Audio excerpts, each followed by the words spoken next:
రుద్రూర్ మండలంలోని అంబేమార్ గ్రామంలో ఏటా నిర్వహించే గజ్జలమ్మ జాతర ఉత్సవాలకు ఏర్పాట్లు పూర్తి చేసుకుని ఈ రోజు ఉత్సవాలను నిర్వహించనున్నారు. ఏళ్ల క్రితం నుంచి ఆనవాయితీగా ఈ జాతర ఉత్సవాలను నిరాటకంగా 2 రోజుల పాటు జరుపుకోవడం ఆనవాయితీగా వస్తుంది.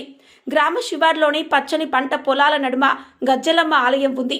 తమ గ్రామాన్ని గజ్జలమ్మ సుభిక్షంగా ఉంచుతుందనే నమ్మకంతో గ్రామస్తులు ఈ ఉత్సవాన్ని ప్రతి సంవత్సరం వైభవంగా నిర్వహిస్తారు. సోమవారం అర్ధరాత్రి నుంచి గజ్జలమ్మ ఉత్సవాలను ప్రారంభమవుతాయి. గ్రామస్తులు డప్పు వాయిద్యాలతో ఊరేగింపుగా గ్రామ చావిడి వద్దకు చేరుకుంటారు. గ్రామ దేవతలకు జంతుబలి ఘట్టంతో ఉత్సవాలు ప్రారంభిస్తారు.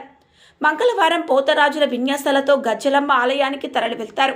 ప్రత్యేక పూజలు నిర్వహించి నైవేద్యాలు సమర్పించి మొక్కులు చెల్లించుకుంటారు. అలాగే దర్శించుకోవడానికి వచ్చిన ఎస్ఐ సాయన్నాని గ్రామ పెద్దలు శాలువాతో సన్మానం చేశారు.